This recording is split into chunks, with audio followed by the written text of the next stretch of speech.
अगर कोई आपसे कहे कि एक ऐसा म्यूचुअल फंड है जिसने 10 साल में निवेशकों को शानदार रिटर्न दिए और आज भी देश के टॉप स्मॉल कैप फंड्स में गिना जाता है, लेकिन पिछले एक साल में इसकी रफ्तार थोड़ी धीमी पड़ गई है, तो क्या आप उसमें निवेश करेंगे? हम बात कर रहे हैं क्वांट स्मॉल कैप फंड की। ये देश के बड़े और लोकप्रिय स्मॉल कैप फंड्स में से एक है। पिछले कुछ समय से इसके प्रदर्शन को लेकर निवेशकों के बीच काफी चर्चा रही है। सवाल है कि क्या इसकी सुस्ती सिर्फ कुछ समय की है या निवेशकों को दूसरे विकल्पों पर भी नजर डालनी चाहिए। क्वांट स्मॉल कैप फंड 1996 में लॉन्च हुआ। ये एक हाई रिस्क फंड है। इसका ईयूएम करीब 33,700 करोड़ रुपए के करीब है।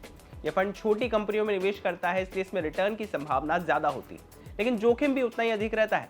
सबसे पहले देखते हैं कि इस फंड ने अलग अलग अवधियों में निवेशकों को कितना रिटर्न दिया है। एक साल में करीब 7.7% का कंपाउंडेड रिटर्न मिला है, 3 साल में करीब 19.33% का रिटर्न, 5 साल में करीब 19.12% का रिटर्न और 10 साल में करीब 21% का कंपाउंडेड रिटर्न इस फंड ने दिया है। यानी पिछले 3, 5 और 10 साल में इस फंड ने निवेशकों को शानदार रिटर्न दिए। लेकिन सवाल है कि दूसरे बड़े स्मॉल कैप फंड्स के मुकाबले इसकी स्थिति क्या है। इसकी तुलना करते हैं। बीते 10 साल में Nippon India small cap fund ने 21.38% रिटर्न दिया है, जबकि क्वांट स्मॉल कैप फंड ने 20.65% का रिटर्न दिया है। वहीं एक्सिस स्मॉल कैप फंड ने 19.57%, एसबीआई स्मॉल कैप फंड ने 18.8% और एचडीएफसी स्मॉल कैप फंड ने 18.2% का रिटर्न दिया है। इन आंकड़ों से साफ है कि क्वांट स्मॉल कैप फंड 10 साल के रिटर्न के मामले में देश के top performing small cap funds में बना हुआ है। हालांकि इस अवधि में Nippon India small cap fund उससे थोड़ा आगे निकल गया है। अब सवाल है कि इन रिटर्न का निवेशकों की जेब पर क्या असर पड़ा। अगर किसी ने इन फंड्स में 10 साल तक हर महीने 10,000 रुपए की एसआईपी की होती तो आज उसकी रकम कितनी होती?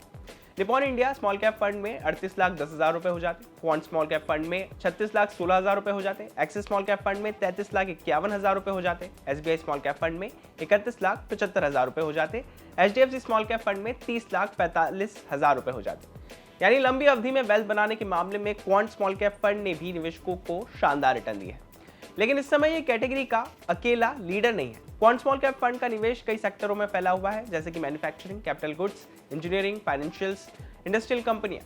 ये फंड अपनी एक्टिव और डायनेमिक निवेश रणनीति के लिए जाना जाता है और बाजार के हिसाब से पोर्टफोलियो में तेजी से बदलाव करता है। इस फंड की सबसे बड़ी ताकत है लंबी अवधि में शानदार track record, active portfolio management, small cap sector में हाई ग्रोथ कंपनियों पर फोकस, बाजार बदलने पर तेजी से पोर्टफोलियो बदलने की रणनीति। कमजोर पक्ष की बात करें तो एक हाई रिस्की फंड। बीते एक साल में रिटर्न दमदार नहीं रहे। इसके पीछे 4 बड़े कारण रहे। हाई पोर्टफोलियो टर्नओवर, बार बार शेयर खरीदने बेचने से ट्रेडिंग कॉस्ट बढ़ी, वीएलआरटी मॉडल की सुस्ती, क्वांट की एल्गोरिदम आधारित निवेश रणनीति उतार चढ़ाव वाले बाजार में पहले जैसी तेजी से काम नहीं कर पाई। लार्ज कैप बफर, लिक्विडिटी के लिए रिलायंस जैसे लार्ज कैप शेयरों में दाव लगाना, बढ़ता फंड साइज, स्मॉल कैप में बड़ी रकम मैनेज करने की सीमा। कुल मिलाकर क्वांट स्मॉल कैप फंड अभी भी लंबी अवधि में अच्छा प्रदर्शन करने वाले स्मॉल कैप फंड्स में शामिल है। हालांकि पिछले एक साल में इसकी रफ्तार कुछ धीमी रही है।